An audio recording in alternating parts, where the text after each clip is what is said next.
Right. I'm wondering if he's ever contemplating or has ever had an intellectual conversation with a visitor to our planet. Very good question. Glenn? Let's put it this way. I've had personal experiences. My family has. We did so with Mr. Adamski, and since that time, certain contacts he introduced us to that we have had the privilege of seeing occasionally. This is nothing that we control or anyone else but them.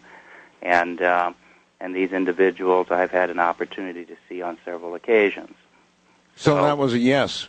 Yeah. Yeah. You can take that as you wish. But I believe personal experiences are just that, personal. Sure. I get that. All right, thank you very much. Wildcard Line, you're on the air with Glenn Steckling. Good morning. Good morning. I just had a quick question as far as disclosure goes. From my understanding, other governments in other countries have full disclosure.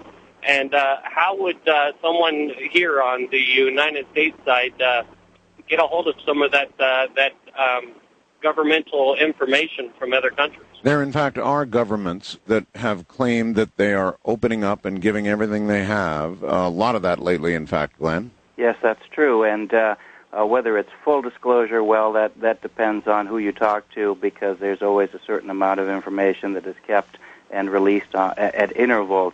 There have been some times where the Russia and former Soviet Union has released a great deal of information, some in South America. I don't believe that full disclosure is going to happen, because sometimes there is a lot of influence exerted, sometimes based on, shall we say, monies that are given from one country to the next for foreign aid and purchase of military hardware and things like that. So some countries have talked more, and some that are less influenced by the powers that be, so to speak, which is usually this country, and some of them who don't speak too much at all, because we're very closely aligned on many issues. There you are.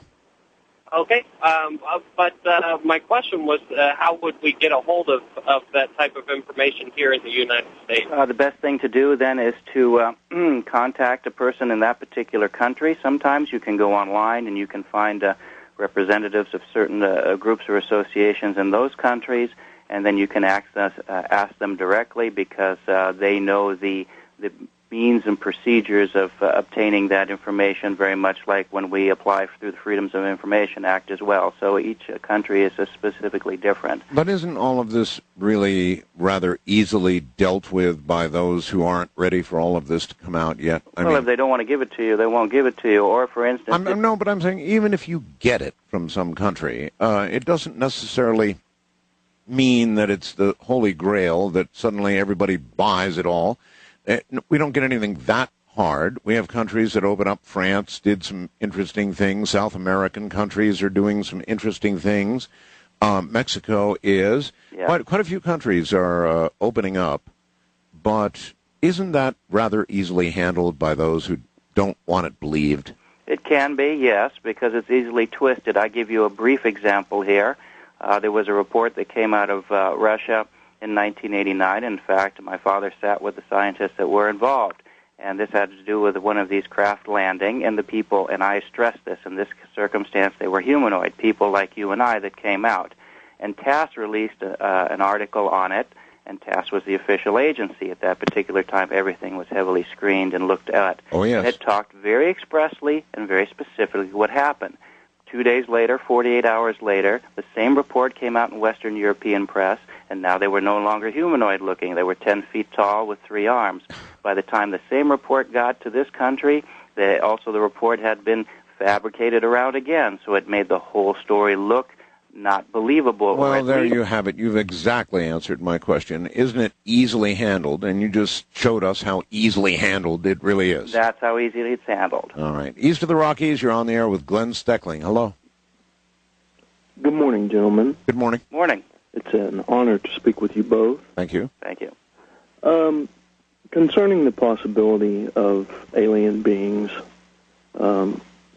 actually existing, do you not suppose that if they are indeed intelligent enough to travel to this planet from wherever they come, and having observed us for several decades at least,